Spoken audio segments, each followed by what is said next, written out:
Hallo, willkommen zu Tasmin Nur. Ich bin Tasmin und ich lerne Deutsch. গত পর্বে আমরা কথা বলেছিলাম জার্মান সংখ্যা নিয়ে। আজ আমরা কথা বলবো জার্মান ভাষায় কিভাবে বাক্য গঠন করতে হয় তা নিয়ে। আর সেটা করতে গেলে আমাদের বুঝতে হবে ভার্ব কনজুগেশন কী। চলুন সেটা বোঝার চেষ্টা করি। Los geht's!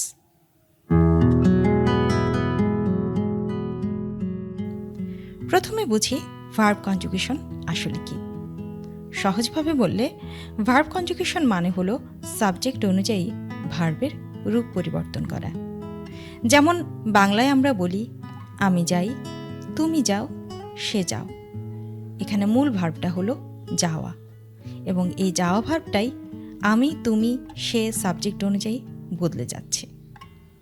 ঠিক তেমনিভাবে ইংরেজিতে আই ইট, হি ইটস, এখানেও মূল ভার্ব ইট সাবজেক্ট অনুযায়ী বদলে গেছে। একই জিনিস জার্মানেও হয়, তবে একটু বেশি নিয়ম মেনে। জার্মানে ভার্ব সাধারণত এন দিয়ে শেষ হয়, যেমন মাখেন, গেহেন, লেয়ানেন। এগুলোকে বলে ইনফিনিটিভ ফর্ম বা মূল ভার্ব। এই মূল ভার্বগুলোই আমি, তুমি, সে, তারা এরকম সাবজেক্ট অনুযায়ী ভিন্ন ভিন্ন রূপ নেয়। চলুন এই তিনটি ভার্বকেই সবগুলো সাবজেক্টের সঙ্গে বসিয়ে দেখি সেগুলো কেমন চেহারা নেয়। বোঝার সুবিধার জন্য তিনটি ভার্বকেই পাশাপাশি সাজাচ্ছি। প্রথমে মাখেন। মাখেন মানে হলো কিছু করা। সো আমি বললাম ইস মাখে, মানে আই ডু বা আমি করি।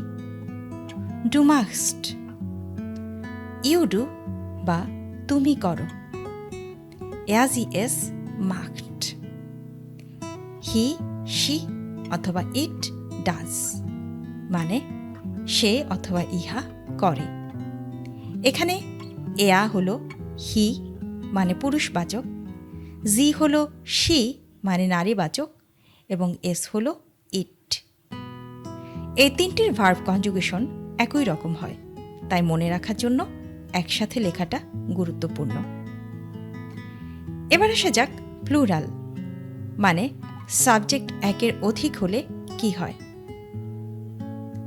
ভিয়া, জি, জি মাখেন, মানে we do, they do, you do. আমরা করি, তারা করে এবং আপনি বা আপনারা করেন। এখানে বড় হাতের এস দিয়ে লেখা জি দিয়ে আপনি সম্বোধনকে বোঝাচ্ছে।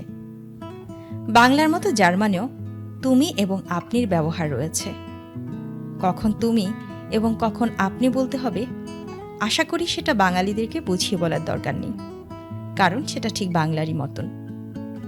সাবজেক্টগুলোর মধ্যে যখনই এই বড় হাতের এস দিয়ে লেখা জি দেখতে পাবেন বাক্য শুরু ছাড়াও বাক্যের যে কোনো স্থানে, তখন বুঝতে হবে এটা দিয়ে ইংরেজি ফর্মাল ইউ বা বাংলায় আপনি সম্বোধন বোঝানো হচ্ছে। বাকি যে দুটো জি রয়েছে, নারীবাচক সে মানে ইংরেজিতে শি অর্থে এবং তারা বা ইংরেজিতে দে অর্থে, সেগুলো বাক্যের শুরু ছাড়া বাক্যের অন্য যে কোনো স্থানে ছোট হাতের অক্ষরেই লেখা হয়। ঠিক আছে, প্লুরালের মধ্যে বাকি রইল তোমরা। ইংরেজিতে যা ইউ এবং জার্মানে ইয়া। So yeah মাখট।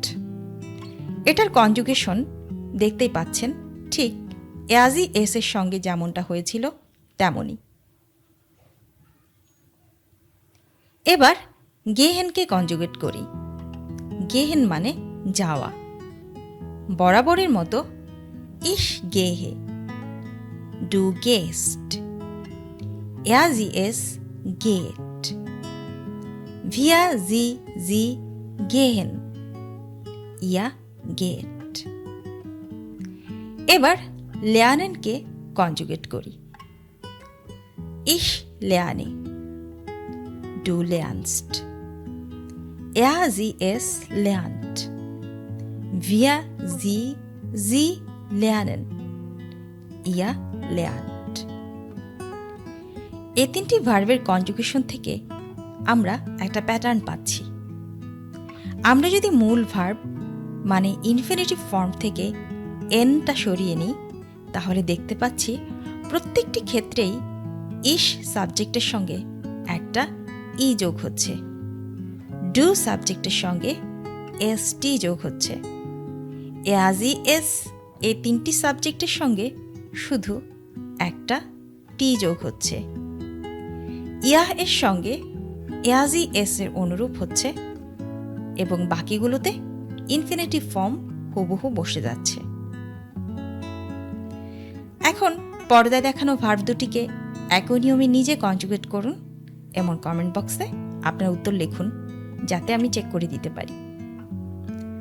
সো এটাই হলো সাধারণ নিয়ম। কিছু ভার্বের ক্ষেত্রে এই কনজুগেশনের ব্যতিক্রম হয়, সেগুলোকে আমরা বলি ইরেগুলার ভার্ব। সেই ভার্বগুলোর কনজুগেশন আপনাকে মুখস্থ রাখতে হবে। আশা করি সামনে ইরেগুলার ভার্ব নিয়ে একটি পর্ব তৈরি করতে পারব। এখন আমরা শিখব সবচেয়ে গুরুত্বপূর্ণ ভার্ব, জাইন ভার্ব বা টু বি ভার্বের কনজুগেশন। ইংরেজিতে আমরা টু বি ভার্বকে অক্সিলিয়ারি ভার্ব বা হেল্পিং ভার্বও বলে থাকি। কেন হেল্পিং ভার্ব সেটা বুঝলে আমাদের মনে রাখতে সহজ হবে। ধরা যাক আমি বললাম আমি স্কুলে যাই, আমি ভাত খাই, আমি চিঠি লিখি। এখানে মূল ভার্ব যাওয়া, খাওয়া এবং লেখা। আমি যদি বলি আমি যাই, আমি খাই, আমি লিখি, তাহলেও বাক্য সঠিক হবে। অর্থাৎ বোঝা যাচ্ছে যে কোনো বাক্য সম্পূর্ণ হওয়ার জন্য সাবজেক্ট এবং ভার্ব অবশ্যই লাগবে। এর বাইরে যে অংশ থাকে সেটা হলো অতিরিক্ত, যাকে আমরা বলি অবজেক্ট। এখন ভিন্ন তিনটি বাক্য বলছি। আমি বললাম আমি একজন ডাক্তার, তুমি একজন ছাত্রী, তিনি একজন শিক্ষিকা। আমরা দেখতে পাচ্ছি এই তিনটি বাক্যে সরাসরি কোনো কাজের কথা উল্লেখ নেই, কিন্তু আমরা যদি ইংরেজিতে এটার অনুবাদ করি I a doctor, you a student, he or she a teacher, তাহলে কিন্তু বাক্য সঠিক হবে না। বাক্যে দ্বিতীয় অবস্থানে সবসময় একটা ভার্ব থাকতেই হবে, যেটা আমাদের এই বাক্যগুলোতে অভাব রয়েছে। সো আমরা সরাসরিভাবে যে ভার্বটি নেই সেটার গ্যাপ পূরণ করার জন্য এখানে একটা ভার্ব বসিয়ে দিই। এই আরোপিত ভার্বটি হল টু বি ভার্ব বা যার মানে জাইন ভার্ব। সো এই বাক্যগুলোর ইংরেজি অনুবাদ আমরা করব I am a doctor, you are a student, she is a teacher.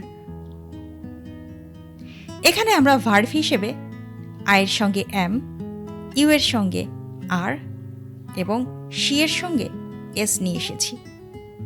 কেন?